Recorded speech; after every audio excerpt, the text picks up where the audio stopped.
Assalamu alaykum hörmətli televizor kögüçülər. Uyghur televiziyasının gündəlik xəbərlərini görüşünüzlə qarşılayırıq. Aldı bilan xəbərlərimizdə mühim məzmunlarını tanışdırırıq. Barın qətliamının 29 illik münasibəti bilan Türkiye'nin Konya Kayalar bağçasında resim körgəzməsi və axbarat elan qilish yig'ini o'tkazildi. 43 nəfər Amerika Dövlət Məclisi əzası Trump hökumətindən Uyghur məsələsində əməli hərəkət qo'llanishini tələb qildi.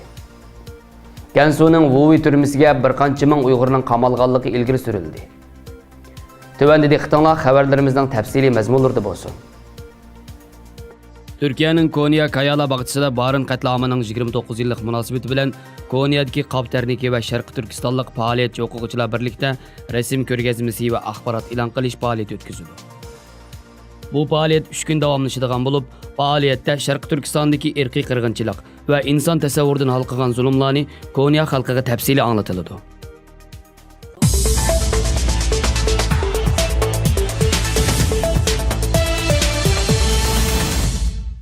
Xalqaradagi kishilik huquq organlarining va demokratik Allah hukumatlarining tanqid va andishlari barg'ansir kuchaymoqda. Amerika Davlat Majlisidagi g'olliq a'zolaridan Marco Rubio, Tim Kaine, Mitt Romney, Bob Menendez qatorliq 24 nafar Kengash palata a'zosi va 19 nafar Avom palata a'zolari birlikda Amerika hukumatidan Sharq Turkistondagi zulmga qarshi amaliy harakat qo'llanishini qayta talab qildi. Ular Amerika tashqi ishlar ministri Mike Pompeo, Moliya ministri Steven Mnuchin ve Savdo ministri Wilbur Rosslarga yo'llagan imzoliq maktubida Amerika hukumatini Xitoy hukumatining Uyg'urlar va boshqa musulmon millatlarga qaratgan lager tuzimiga qarshi kuchli va qat'iy holda harakatga o'tishni talab qildi.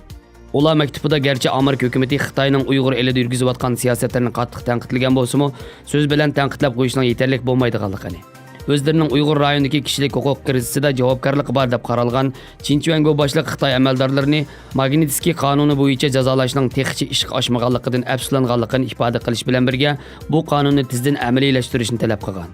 Davlat Majlisi a'zolari maktubida yana Moliya va Savdo ministrliklaridan har qanday bir Amerika shirkatining texnikalarining Xitoyning Uyg'ur elidagi zulmga bevosita yoki vositalik holda sherik bo'lib qolmasligiga qat'iy kafolatlik qilish, Amerikalik mablag' solg'uvchilarni Xitoyning Uyg'ur rayonidagi bostirish harakatlarini texnika bilan ta'minlab moslashib berayotgan shirkatlarning Amerika davlat bexatarligiga va shundaqla kishilik huquq tahdid paydo qilayotganligi haqidagi tushunchisini cho'nqurlashtirishni talab qildi.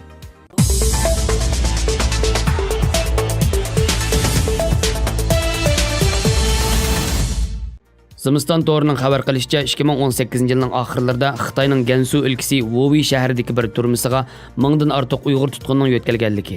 Bu dal Xitoy hukumatining Uyg'ur rayonidan Xitoy o'lkalariga qatnaydigan poyezdlarni bir qancha oy to'xtatgan mezgilga to'g'ri kelganligini bildirgan. Xitoy hukumati o'tgan yil 8-oyda ishkiri Xitoy o'lkalariga poyezd bilet setishni to'xtatganligini, buning bir qancha oy davomlashadiganligini e'lon qilgan. Ammo sababini tushuntirmagan edi. Zimiston to'rining Gansu Wuyidagi yerlik shahidlarning so'zini naql keltirib, 2018 yil qish faslining bir kuni Wuyi shahridagi turmaga boradigan yo'l 2 kun taqib etilib, avtomobil va piyodalarning menishi cheklangan. Ikkinchi kuni yarim kech soat 2 da qurolliq saqchilar 10 necha avtobusda atalmish Xinjiangdan yo'tkab kelingan putquli kishilik tutqunlarni Wuyi poyezd stansiyasidan turmaga yo'tkagan. Naq maydonni o'z ko'zi bilan ko'rgan bir shahid butun yo'lning qamal qilinganligi, har bir avtobusni 3 saqchi avtomobil qo'g'dab manganligi, har bir Uyg'urni 2 saqchining yallab manganligini degan.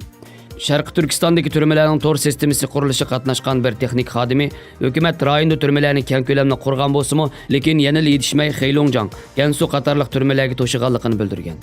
Shu joydagi ahvoldan xabardor biri Zimiston to'rining muxbirga putquli zanjir bilan chetib qo'yildi. Uxlagandimi elib o'tmay 24 soat egilib turishi, gap anglamaganlar shu hamon bir taraf qilinadi degan.